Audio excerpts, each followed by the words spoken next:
Hi, everyone. Welcome back to She Blurbs Podcast. Today's guest is Chelsea. Hi, Chelsea.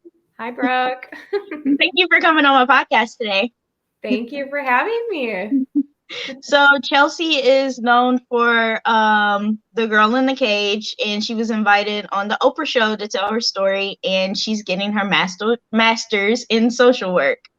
So, when you watch the reruns of your time on Oprah, how did it make you feel? To be honest, I try not to watch myself on TV.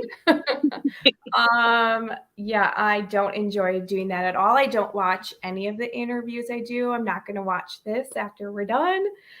But I'll share it. But I did watch the 1999 episode, which was called Tortured Children. And the first time I saw that was when I was an adult, like 18 years old.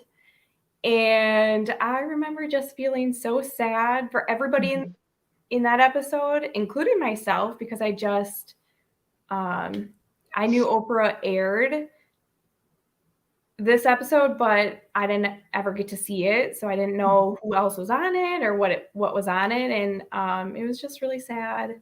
Wow. Yeah, because before we was talking, you told me that she had 3 of the child abuse kids on the show, and one of them didn't make it. Like, that made me sad. Like, I know. Yeah, definitely. Oh man. So do you ever feel like the justice system failed you, like on how they did your birth parents, like how they were sentenced to just 1 year in prison or in jail? I get asked this question a lot. And they definitely failed.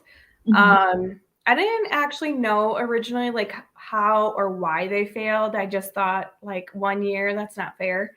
But I actually was able to go back and read all the journal entries, and this was a very public case. Everybody was writing about it, and I have copies of the transcripts of the trial, and there are so many things that were missing in the trial that my parents were not charged for, or certain things that were just dismissed because there was no evidence of it.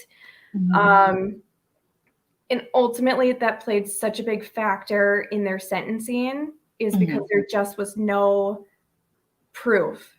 Right. What a psychologist who testified said that she could have been locked in the cage for an hour total, or she could have been in there for a day or a week or a month. And I think that was just really telling, because my version is it was years of being locked up. And so they just weren't held accountable for that. Yeah. I mean, even if you were locked up in the cage for an hour, that's still abuse. Like, you don't put your child in a cage. Like, who does that? Like, that's still abuse. Like, I was speaking with a child doctor, and he came on my podcast, and he was like, well, talking about spanking your kid. Like, in my opinion, I don't think kids should be spanked, because why would you spank them and have whips on their backs? Like, that's abuse to me. I just don't think kids should be hit. But it just causes lifelong trauma, like it's not just something that affected me when I was a child, which it did immensely, but I have to live with this experience the rest of my life, and I have to overcome a lot just because of this happening. Yes, exactly. So this is one of the questions outside of the questions that just popped in my head. So when your children get older, are you going to tell them your story, or are you just going to leave it alone when they get of age, like maybe 16, 17, when they understand?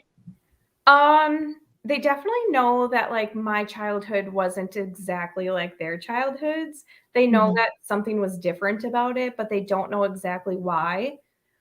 Especially my 12-year-old. He definitely like knows, but he doesn't understand. In if he wants to know when he's a grown-up, absolutely. I think it's really important that you know your genealogy so that you don't repeat it to your own children. And that's also why I am writing my book. Yes. Is so that one day they can go back and they can just choose to read my book if they would like. And they can learn whatever they want to know. Yeah. So Wow. That's amazing. I couldn't imagine like being a parent and then having to tell your children that when they get of age, like going through what had happened to you and how you felt and stuff. Like, just breaks my heart. my children are like super innocent too. They're like Yeah. so sweet. They believe in everything good in the world. And so I don't really want to crush their spirits with like, such a sad story. And Definitely. So I know one never forgets how they were treated as a child. How are you healing from your past? Like, how have you healed? It has been a lifelong journey. Mm-hmm. When I was a child, it was really hard. I had no idea what was going on in my life at any given moment. I didn't know where I was going to live after my parents, if you want to call them, after they were arrested. No, I know, but no. Yeah, so like in the media attention added an element into my upbringing as well, because it just like blew up. And I was just like 8, 9 years old when this was happening. And I just like didn't understand why people were sending gifts and why people were like paying attention to me. And at school, my peers found out about it being on Oprah through their parents. And they would tease me for being locked in a dog cage. What? Yeah, so it was really hard as a child, just like overcoming the shame I felt, the embarrassment of my story. But the more that I talk about my story, the more that I'm comfortable with it, and the more I feel like I heal from it. I'm in my 30s today, so this happened like a lifetime ago. So I would say I'm a pretty like average person today. You wouldn't know unless I told you. Oh yeah, because it took me forever to find you, because I was like, I don't think that's her. Like, you look completely different, way better, but you look completely different. I'm like, wow. I'm a big kid now, so look a little different. I did want to ask you, this is another question outside the question I was going to ask you, but were you adopted, or did you stay with family members, like of your birth parents' family? Like, did they ever come into your rescue or do anything? Or they tried. Well, okay, so as like an actual child, when I was still living in the abusive situation, nobody did anything. I don't know if they didn't know. I think it was pretty obvious. Like, I have a picture of my second birthday, and there's a full handprint on the side of my face. So to me, it's like pretty obvious, but but after my parents, or my biological parents, were arrested, we were placed with family or relatives. There's 5 of us, okay, who were all very traumatized and reacted in very different ways to that trauma. And so it just wasn't working to keep us together. So eventually we started like slowly breaking off. Like one sibling would go to his biological father's house and start living with him. And then another would go into foster care. And eventually I landed in foster care, foster home. who did adopt me. That's where my last name comes from. But hopefully either in my first book or my second book, I can also address my experience in the foster care system, because that's also like another beast of itself. Oh yeah. Because I interviewed the football player that I was telling you about earlier, and he was in the foster care system, so he had a few stories. I never even thought about that, and like people were telling me, because I want to be a mother, but I don't know if I want to give birth. And they was like, well, you could try fostering a kid. You're a very sweet woman. I'm like, oh, I might. I don't know. I'm scared. But I might. Yeah, we need foster parents, good foster parents. Oh yeah, I'll think about it now. Now I'll think about it. You should. So, how are you going to use your degree when you graduate with your social work degree? I'm not positive. I know. I think I want to work with children. I've worked with children for the past decade or so, just in my other job. And so I'm not sure which population I want to work with, whether it's going to be adults or children. But what I do know is I want to make an impact on the lives of others. If I can just help them with coping mechanisms, things that I have learned, that have helped me become a productive adult. I mean, that's really all I can ever hope for. Yeah, You know? definitely. I feel like you're doing a great job so far. Like you look really happy, and your kids look really happy. So yeah, I feel like you're doing a great job. They are very happy children. Yes.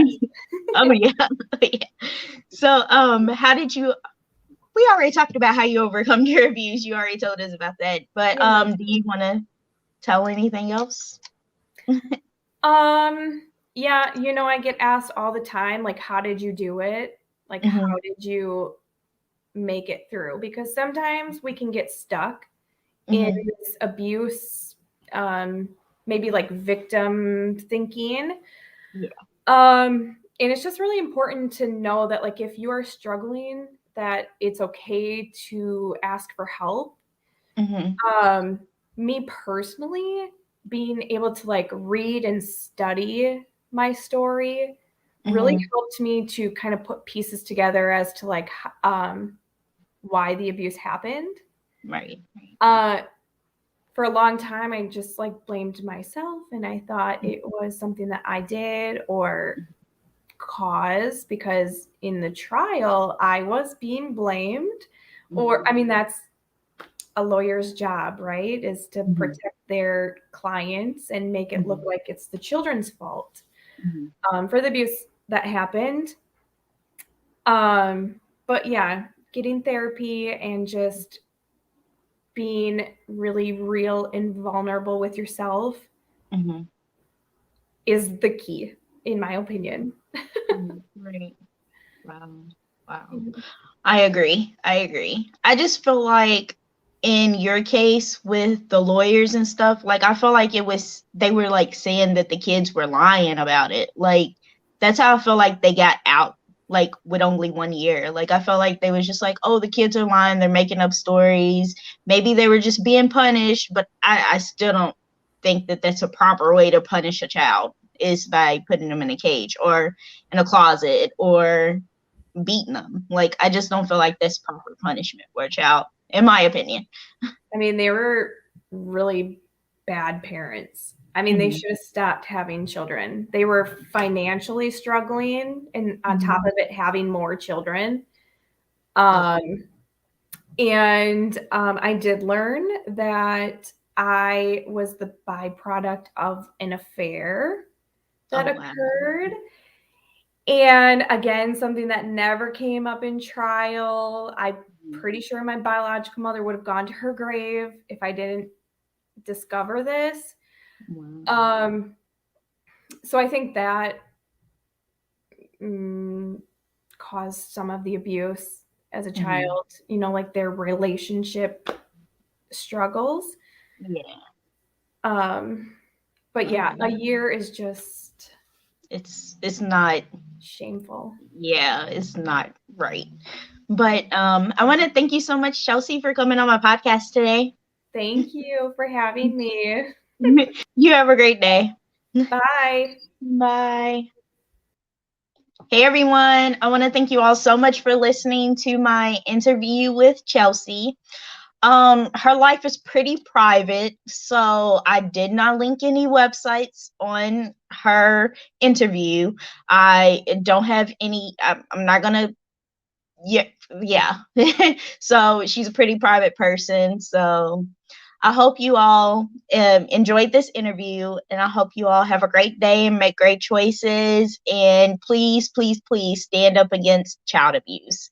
It is not right. So definitely, if you see something happen, definitely handle it. Thank you all so much.